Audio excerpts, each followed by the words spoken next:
मैं राहुल गांधी की सुरक्षा को लेकर चिंतित हूं, असल में बहुत चिंतित हूं। क्या मुझे लगता है कि उनकी जिंदगी को खतरा है? हाँ, बिल्कुल लगता है।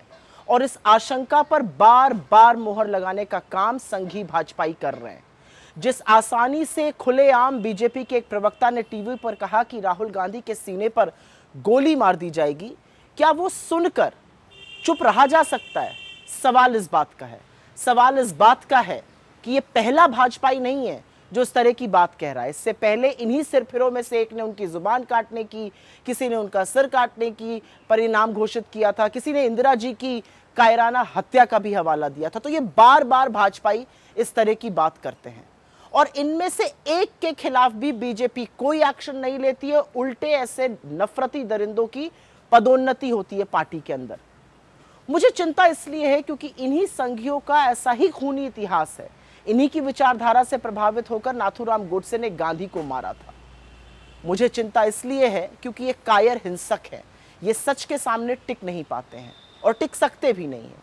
मुझे चिंता इसलिए है क्योंकि जिन सुरक्षा एजेंसियों पर उनकी सुरक्षा की जिम्मेदारी है, वो उनकी सुरक्षा से संबंधित चिट्ठियां जो लिखी जा रही हैं वो बेधड़क लीक कर रहे हैं।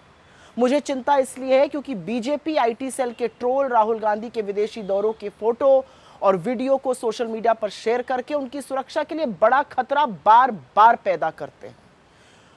लेकिन मुझे सबसे ज्यादा चिंता इसलिए है क्योंकि राहुल गांधी ने इन लोगों की सबसे दुखती नब्ज पकड़ ली है और वो दुखती रग है वोट चोरी।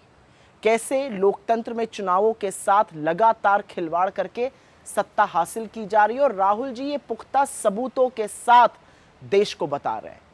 दिक्कत तलब बात यह है कि उनके सबूत, उनका बताया सच आज घर घर पहुंच गया है और वोट चोर गद्दी छोड़ का नारा देश भर में गूंज रहा है।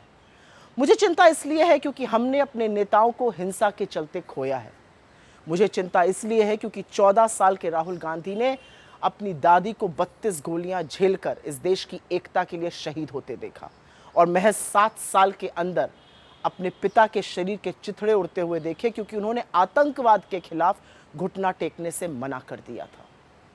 और इसलिए हमें चिंता है, इसलिए हमें चिंता है क्योंकि राहुल गांधी आज इस देश का भरोसा है, सच की वो आवाज है जिन्हें कोई ताकत चुप नहीं करा सकती। शोषितों के वो रहनुमा हैं जिन्होंने हक की एक लंबी लड़ाई लड़ने के लिए कमर कस ली है।